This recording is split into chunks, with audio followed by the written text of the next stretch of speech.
Pratiquer la simulation automobile a comme qualité première d'éviter de prendre des risques. Le sport automobile étant une pratique dangereuse, depuis le fauteuil de votre simulateur, vous ne risquez rien. Mais démarrer le sim racing va pourtant vous faire prendre des risques à un endroit que vous ne soupçonnez pas, votre compte bancaire.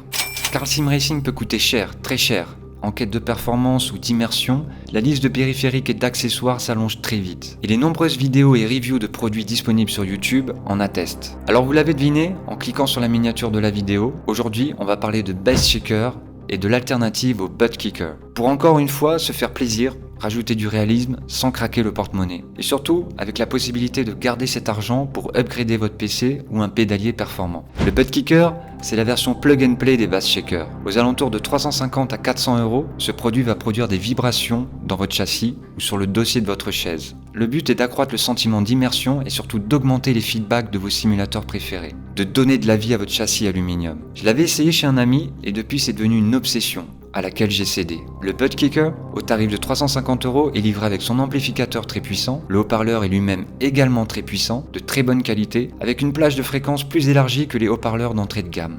Les câbles fournis sont très nombreux et ont finalement peu d'utilité car l'ampli va être branché directement en USB. On remarque un amplificateur assez encombrant et qui n'est pas totalement fiable dans le temps. J'ai dans mon entourage et sur internet souvent entendu parler d'amplis d'ancienne génération qui ont lâché. Alors je ne dis pas que c'est un mauvais produit, bien au contraire, mais c'est un produit onéreux, très et peut-être trop puissant et donc finalement trop qualitatif. On parle quand même de 350 € pour une seule enceinte. Avec un budget de 350 €, vous pourriez vous-même fabriquer un système de Base Shaker avec non pas une mais 4 enceintes et donc 2 amplificateurs Nobsound car c'est du 2x50 watts qu'on va multiplier par 2. Et c'est ce qu'on va voir tout de suite. Mais est-ce qu'on a vraiment besoin de 4 Base Shaker ? Je pense que non et on va revenir dessus plus tard.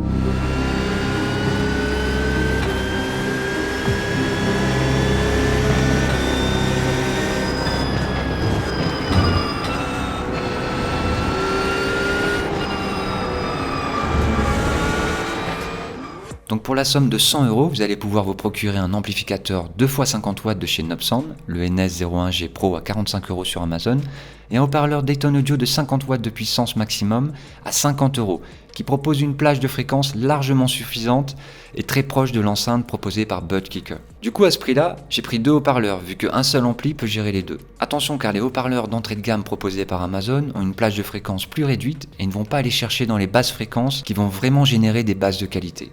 Au niveau de l'installation, c'est très facile. Il suffit de dénuder les câbles positifs et négatifs et de les raccorder côté haut-parleur. Puis côté ampli, en suivant les codes couleurs de positif et négatif.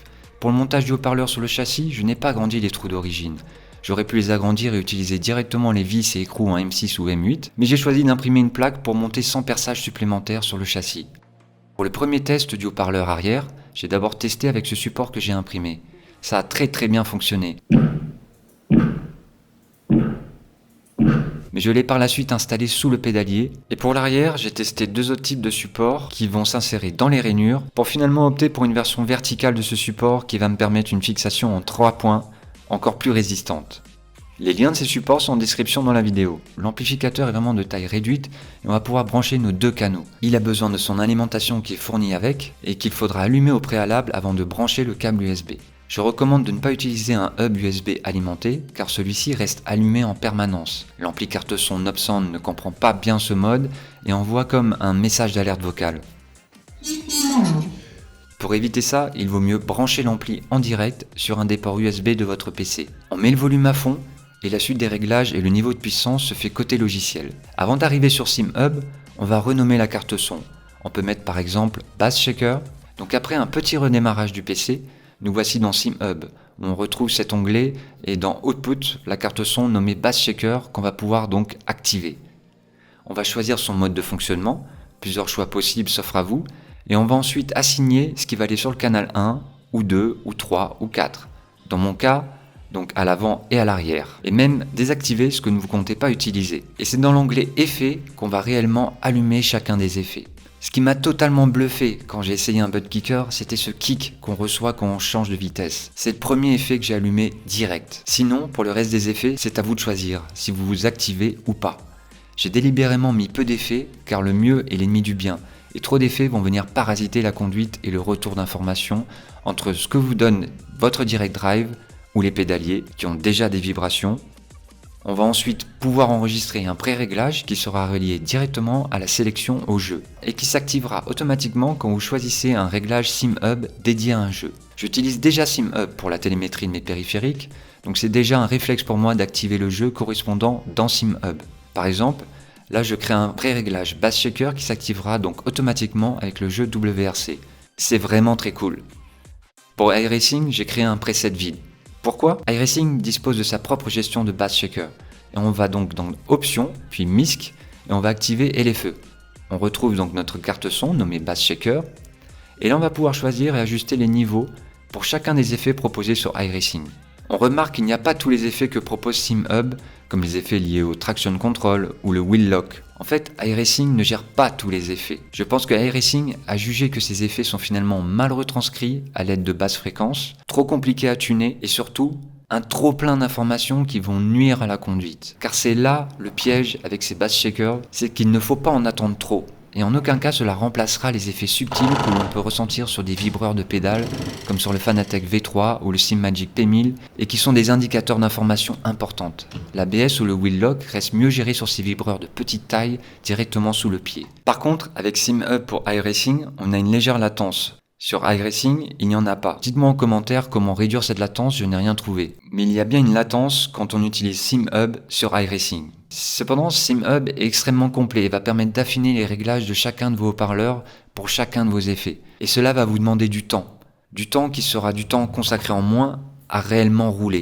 Donc voilà les gars, attention à ne pas abuser de ces effets et de vouloir absolument en avoir pour son argent. Ce qu'on veut, c'est donner de la vie, ressentir les vibreurs. Le bass shaker est un complément des vibrations pédales qui sont à mon sens indispensables et sur lesquels il faut investir en premier avant de se rajouter un bass shaker ou plusieurs. Ça ne peut pas remplacer un simulateur dynamique. Et avec 4 haut-parleurs, ressentir la voiture glisser comme dans la réalité. En fait, je ne sais pas, vu que je n'ai pas essayé avec 4 haut-parleurs, mais cette information, je l'ai déjà au volant avec le force feedback du direct drive. Mais alors, le gear shift, les gars, c'est juste le pied. J'ai eu la chance de posséder un Porsche Cayman S de 320 chevaux, et c'est exactement cet à-coup que je ressentais sur les changements de rapport. Dites-moi dans les commentaires ce que vous en pensez.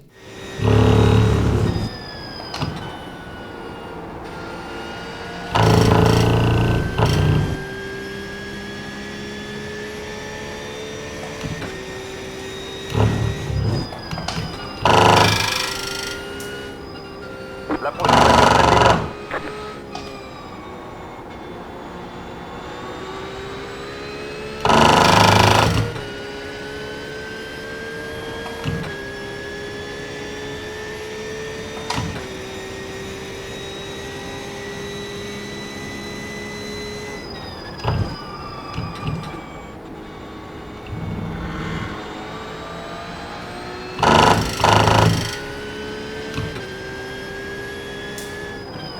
il est à gauche. Voilà, c'est tout pour le moment, merci d'avoir regardé. Si vous avez aimé, dites-le moi en commentaire et likez la vidéo, c'est important pour la chaîne. N'hésitez pas à me demander si vous voulez que je rentre en détail sur mon réglage actuel iRacing ou SimHub. Merci à tous, c'était Julien, Realistic Sim Cockpit, à bientôt. Ça allonge très vite. Te gêne pas surtout.